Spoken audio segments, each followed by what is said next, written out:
Hey guys, welcome to Target Sarkari Naukri में Harshad Ali. Junior शिक्षक भर्ती परीक्षा 2021 की तैयारी में सामान्य अध्ययन यानी जनरल स्टडीज के पेपर 1 का प्रैक्टिस सेट नंबर 11 हम डिस्कस करेंगे।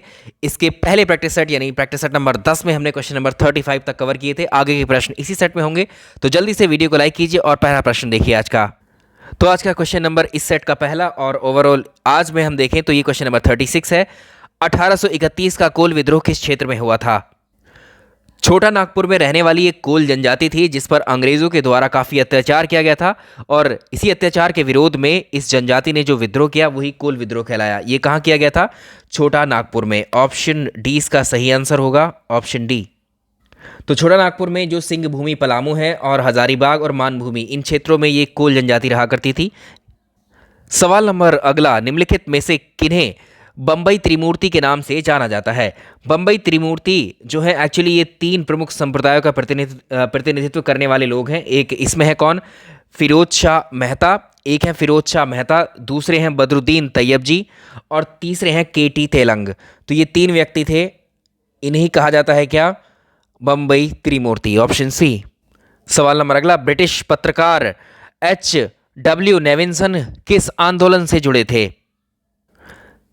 जो ब्रिटिश पत्रकार ये नेविन्सन थे, इनका जो संबंध था वो स्वदेशी आंदोलन से था। ऑप्शन सी इसका सही आंसर होगा, स्वदेशी आंदोलन, वर्ष 1905। भारतीय प्रायद्वीप की सबसे ऊंची चोटी कौन सी है? इंडियन पेनिनसुला की हाईएस्ट पीक आपको बतानी है। तो अगर हम इस क्वेश्चन का आंसर करेंगे, भारतीय प्रायद्वीप की सबसे ऊंची चोटी है अनाईमुडी, ऑप्शन बी है अनाईमुडी। और ये कहाँ पर स्थित है? अनाईमलाई पर स्थित है, ये वेस्टर्न घाट में। निम्नलिखित में से कौन सा सुमेलित नहीं है, जो करेक्टली मैच नहीं है? एक तरफ पासेस हैं और वो पासेस कौन से राज्य में है ये बताना है। जो शिपकीला दर्रा है ये हिमाचल प्रदेश में है, ये मैच है ऑलरेडी। जो लिपुलेख दर्रा है, लिपुलेख दर्रा ये यूपी में नहीं है, उत्तराखंड में है, ये उत्तराखंड में है। तो इसका आंसर हो जाएगा, ये वाला मैच नहीं है, बी। नाथुला जो पास है ये सिक्किम में है, और जो जोजिला पास है वो ये जोजिला पास ये कश्मीर में है। इसको यहाँ अपडेट कर लेंगे, यहाँ पर लद्दाख करेंगे। जोजिला कहाँ पर है? ये लद्दाख में है। क्वेश्चन नंबर नेक्स्ट देखिए, अर्थ इज लोकेटेड, पृथ्वी कहाँ पर स्थित है? किन 2 ग्रहों के बीच में? सिंपल सा सवाल है।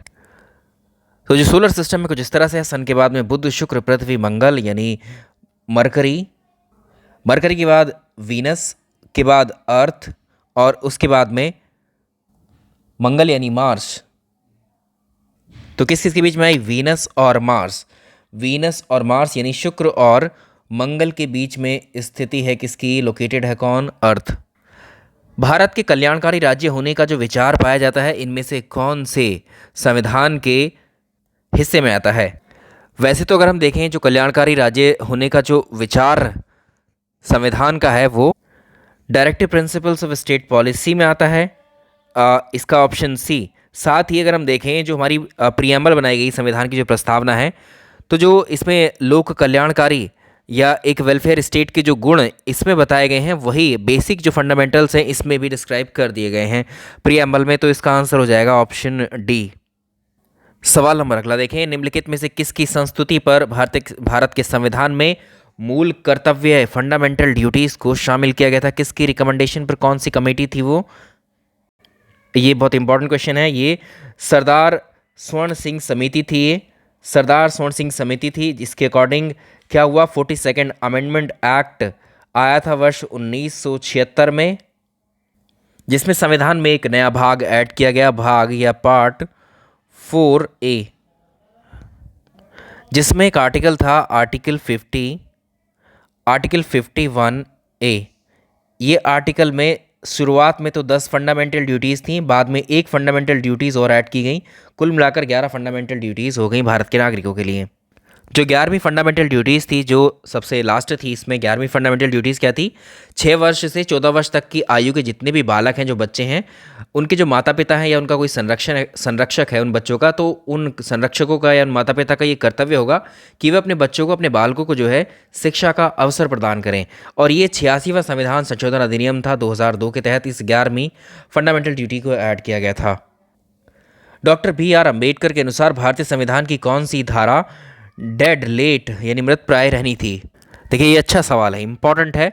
तो भारतीय संविधान सभा जो थी, इसमें जो डॉक्टर बी आर अम्बेडकर थे, इन्होंने क्या किया, संविधान का जो आर्टिकल 56 है, संविधान का जो आर्टिकल 356 है, आर्टिकल 356 को इन्होंने एक मृत पत्र की तरह कहा, एक डेड, ये डेड लेटर है, एक मृत पत्र की तरह कहा। अभी सही है, डेड लेटर यानी मृत पत्र। ये इसलिए ऐसा कहा था क्योंकि इसको जो है आर्टिकल 356 को, इस तरह के प्रावधान को बिल्कुल अंतिम साधन के रूप में प्रयोग किया जाएगा, इसलिए इसको डेड लेटर या मृत पत्र कहा गया। तो डॉक्टर बी आर अम्बेडकर का ये स्टेटमेंट था कि अनुच्छेद 356 के विषय में कहा था इन्होंने कि मैं उम्मीद करता हूँ कि ये एक मृत पत्र है जिसका कभी भी प्रयोग नहीं होगा, इसका जो है अंतिम साधन के रूप में ही प्रयोग किया जाएगा। तो आर्टिकल 356 क्या है, इसको आप जानते हैं, ये किसी राज्य में राष्ट्रपति शासन से या प्रेसिडेंट रूल से संबंधित है। हमारे संविधान के किस भाग में 3 सोपानों में पंचायत बनाने की परिकल्पना की गई है? तो ये है पार्ट 9 या भाग 9 में 3 जो सोपान का मतलब 3 टियर गवर्नमेंट, जिसमें ग्राम पंचायत, क्षेत्र पंचायत और जिला पंचायत शामिल होगी, भाग 9। तो भाग 9 में क्या है, पंचायत, ऑप्शन ए। नेक्स्ट देखिए, भारतीय आयकर अधिनियम की धारा 88 में उपलब्ध जो आयकर है, इसकी छूट को समाप्त करने के लिए किसके द्वारा, किस समिति ने सिफारिश की थी? तो ये थी केलकर समिति या केलकर कमेटी।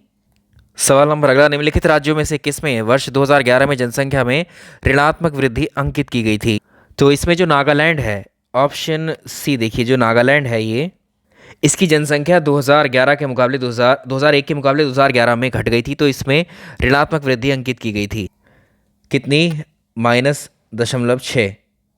सवाल नंबर अगला, 100 डेसिबल की जो आवाज़ है, इसकी प्रबलता का स्तर संगत कितना होगा? या किस तरह की आवाज़ से 100 डेसिबल की किस तरह की साउंड से जो 100 डेसिबल नॉइज़ है ये प्रोड्यूस होगी? देखिए अगर हम इसकी बात करें, इसमें जो जेट इंजन होते हैं, जेट इंजन सबसे ज़्यादा ध्वनि प्रदूषण करते हैं, या जो ज्वालामुखी विस्फोट है, वोल्केनिज्म की क्रिया से 190 डेसिबल की जो है आवाज़ प्रोड्यूस होती है। और अगर हम जो ऑटोमेटिकली जो व्हीकल होते हैं आजकल के, जो कारखाने वगैरह होते हैं, इनके शोरों से जो साउंड प्रोड्यूस होती है वो 100 डेसिबल तक की होती है। तो ये क्या है, मशीन शॉप्स या कारखानों से निकलने वाला जो शोर होता है वो 100 डेसिबल तक का होता है।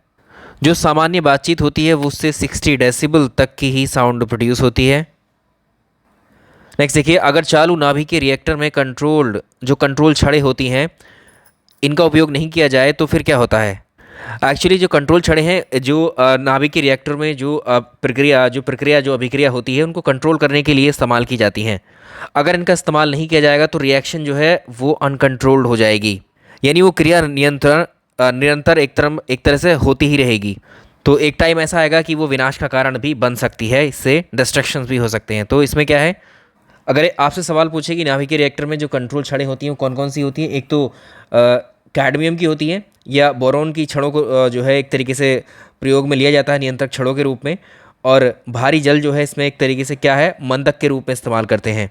ये अलग अलग प्रश्न भी पूछे जाते हैं इसमें ऑप्शन भी देखो, जो चेन प्रोसेस है, ये चेन प्रक्रिया जो है एक तरीके से सीमा से बाहर चली जाएगी, ये प्रोसेस, ऑप्शन बी। निम्नलिखित में से कौन मानव शरीर की सबसे छोटी हड्डी है? ये तो आसान सा सवाल है, इसका आंसर तो सभी कर लेंगे। ये होती है स्टेपीज़ नाम की हड्डी। हमारे शरीर की सबसे छोटी हड्डी होती है स्टेपीज़, और ये कान के अंदर पाई जाती है। अगर अग्नाशय में खराबी हो जाती है तो क्या होता है, पैनक्रियाज है, ये खराब अगर डैमेज होता है तो इससे क्या फ़र्क पड़ेगा? अग्नाशय से क्या निकलते हैं, इससे इंसुलिन और ग्लूकागॉन हार्मोन बनते हैं। अगर ये ख़राब होती है तो इसका प्रोडक्शन इससे बंद हो जाएगा, ऑप्शन बी। हाल ही में किस राज्य सरकार ने सरकारी नौकरियों में 33% महिला आरक्षण को मंजूरी दी है? तो पंजाब गवर्नमेंट ने दी है ये 33% महिलाओं को आरक्षण सरकारी नौकरियों में। नेक्स्ट देखिए, सिपरी की रिपोर्ट आई 2020 की, इसमें शीर्ष हथियार आयातक देश, एक क्वेश्चन हमने ऐसे इस पर करा था, शीर्ष हथियार निर्यातक देश, ये आयातक यानी इम्पोर्ट करने वाले सबसे ज़्यादा इम्पोर्ट कौन से देश ने हथियारों का किया है? तो इसमें सबसे ज़्यादा करता है सऊदी अरेबिया, ये 12% करता है। और उसके बाद सेकंड नंबर पे आते हैं हम 9.2%, और इसके बाद में थर्ड नंबर पे आता है मिस्र यानी इजिप्ट 5.8%, और सबसे लास्ट में है ऑस्ट्रेलिया, इसमें ये 4.9%। नेक्स्ट देखिए, हैप्पीनेस इंडेक्स 2020 के अनुसार कौन सा सुमेलित नहीं है। देखो 2000 वाला इंडेक्स है, पहले इसकी बात कर लेते हैं। इसमें जो फर्स्ट पोजीशन पर है वो फिनलैंड है, ये सुमेलित है। डेनमार्क दूसरे नंबर पर इसमें आइसलैंड है, और तीसरे नंबर पर इस पर डेनमार्क है। और इसमें अगर हम भारत को देखें, इस वाले इंडेक्स में जो भारत है वो भारत 144वें स्थान पर है, और जो अंत में है 153वें स्थान पर वो अफगानिस्तान है। इसमें एक चेंज करिएगा, इसमें पहले स्थान पर तो फिनलैंड ही है, दूसरे नंबर पर इसमें डेनमार्क है, तो इसमें डेनमार्क का रैंक सेकंड है, तो ये गलत हो जाता है। ठीक है, यही हमें चुनना है, यही सुमेलित नहीं है। इसमें जो अगर हम इसकी बात करें, विश्व प्रसन्नता रिपोर्ट या वर्ल्ड हैप्पीनेस इंडेक्स 2021 वाली, तो इसमें प्रथम स्थान पर जो फर्स्ट पोजीशन है वो फिनलैंड की है, इसमें भी। ठीक है, ये फिनलैंड ही है इसमें फर्स्ट पर। और इसमें जो इंडिया है, जो भारत है, उसको मिला है 139वां पोजीशन। ये 2021 वाली रिपोर्ट है, और ये 2020 वाली। चलिए सवाल नंबर अगला, जुलाई 2020 में केंद्र सरकार के द्वारा नई राष्ट्रीय शिक्षा नीति 2020 को मंजूरी दी गई। इससे संबंधित कुछ कथन दिए हैं, इन पर आपको विचार करना है। 3 स्टेटमेंट दिए हुए हैं, इन तीनों में से आपको बताना है इनमें से कौन सा असत्य है, यानी कौन सा गलत है। पहला स्टेटमेंट है, इसके अनुसार 5वीं तक मातृभाषा या क्षेत्रीय भाषा में पढ़ाई होगी, वहीं मेडिकल और कानून की पढ़ाई छोड़कर पूरी उच्च शिक्षा एक नियामक इन सबका एक नियामक होगा। पहली बात तो सही है, पहला स्टेटमेंट सही है। जो 5वीं कक्षा है, 5वीं कक्षा तक जो क्लासेस होंगी या ये पढ़ाई यहाँ तक होगी 5वीं क्लास तक, ये मातृभाषा में या रीजनल लैंग्वेज में ही होगी। त्रिभाषा फॉर्मूले से भाषा चुनने का अधिकार होगा, परंतु ये लचीला होगा, इसे किसी राज्य पर थोपा नहीं जाएगा। ये बात बी सही है, सेकंड बी सही है। बच्चों के दबाव को कम करने के लिए कोर्स को कम किया जाएगा तथा 5वीं कक्षा से ही व्यावसायिक शिक्षा की पढ़ाई होगी। यहाँ तक ये बात सही है, लेकिन ये 5वीं कक्षा से व्यावसायिक पढ़ाई नहीं होगी, 6वीं कक्षा से होगी, तो ये वाला गलत हो गया। इसमें शुरुआत के 2 ठीक हैं, और आपको बताना है इसमें से गलत कौन सा है। असत्य बताना है तो तीसरा वाला ही असत्य है। उत्तर प्रदेश में सबसे लंबी नहर आपको बतानी है कौन सी है, लॉन्गेस्ट कैनाल यूपी की। इस नहर का नाम है शारदा नहर, और ये नहर कहाँ से निकलती है यूपी में, बनवासा से निकलती है, बनवासा से उद्गम है इसका। सवाल नंबर नेक्स्ट देखिए, एनीमिया मुक्त भारत सूचकांक 2020-21 के बारे में कौन से कथन सत्य हैं। पहले इस सूचकांक को जारी करने वाली जो संस्था है, यह मंत्रालय कौन सा है, स्वास्थ्य परिवार कल्याण मंत्रालय है। ये बात बिल्कुल सही है। इसमें प्रथम स्थान पर हरियाणा है, और इसमें अगर अंतिम स्थान का बता रहा है ये उत्तर प्रदेश, जबकि अंतिम स्थान पर उत्तर प्रदेश नहीं है। उत्तर प्रदेश का जो स्थान है वो 22वां है, अंतिम स्थान पर जो है वो त्रिपुरा है। तो इसे बताने हैं कौन से कथन सत्य हैं आपको, तो इसमें पहले और दूसरे ही सत्य हैं, ऑप्शन बी। नेक्स्ट देखिए, 12वें ब्रिक्स सम्मेलन 2020 की अध्यक्षता किस देश ने राष्ट्र अध्यक्ष के रूप में की। ये की थी रशिया ने। निम्नलिखित में से किसको चालकोलिथिक युग भी कहा जाता है। ये ऐसा टाइम पीरियड है चालकोलिथिक एज वाला, इसमें पाषाण के साथ साथ यानी पत्थरों के साथ साथ तांबे का इस्तेमाल भी किया जाना शुरू किया गया। इसे ताम्र पाषाणिक काल भी कहते हैं, और इसको चालकोलिथिक एज भी बोला जाता है, तो इसको ताम्र पाषाण युग कहा जाता है। निम्नलिखित में से किस सुल्तान ने ईरान की राजतंत्रीय परंपराओं को ग्रहण किया और उन्हें भारतीय वातावरण में समन्वित किया था। ये था इल्तुतमिश, ऑप्शन ए। नेक्स्ट देखिए, शर्की सुल्तानों के शासनकाल में निम्नलिखित में से किन स्थानों को या किसे पूर्व का शिराज कहा जाता है। इस सवाल का आंसर तो आप कर लेंगे बहुत आसानी से, ये है जौनपुर। इसे भारत का सिराज या पूर्व का सिराज कहते हैं। रानी लक्ष्मीबाई को अंतिम युद्ध में किसका सामना करना पड़ा था। ये था कौन, यूरोज। नेक्स्ट देखिए, 1921 का मोपला विद्रोह कहाँ पर हुआ था। ये हुआ था केरल के मालाबार क्षेत्र से। पीर पंजाल श्रेणी किसके बीच में पीर पंजाल श्रेणी कहाँ पर पाई जाती है, तो ये लोकेटेड है जम्मू कश्मीर में। भारत के किस राज्य में मानसून का आगमन सबसे पहले होता है। मानसून भारत के किस राज्य में सबसे पहले आता है, बारिश, ये होता है सबसे पहले केरल में। डेट भी पूछता है। भारत में जो सामान्यतः जो मानसून या वर्षा जो शुरू होती है वो 1 जून को स्टार्ट होती है और वो केरल से शुरू होती है। तो इसका आंसर होगा ये होता है 1 जून को स्टार्ट होता है केरला से ये। चंद्रमा पर वायुमंडल नहीं होने का क्या कारण है? तो इसकी जो वजह है वो है इसकी एस्केप वेलोसिटी। तो जो गैस अणुओं का जो पलायन वेग है उनके वर्ग माध्यमूल वेग से कम रहता है, इस वजह से। Option D. निम्नलिखित लवणों में से सागरीय जल लवणता में किसका अधिकतम योगदान है? जो सी वाटर होता है, जो समुद्र का पानी होता है, उसमें जो सैलिनिटी है, जो खारापन है, सबसे ज़्यादा कंट्रीब्यूशन उसके लिए कौन करता है? ये सोडियम क्लोराइड होता है, NaCl। ठीक है, NaCl सबसे ज़्यादा होता है। इसके बाद आता है सेकंड नंबर पर मैग्नीशियम क्लोराइड, और उसके बाद में हम देख सकते हैं वो मैग्नीशियम सल्फेट है। ठीक है, तो ये थर्ड पर आ सकता है और ये फोर्थ पर।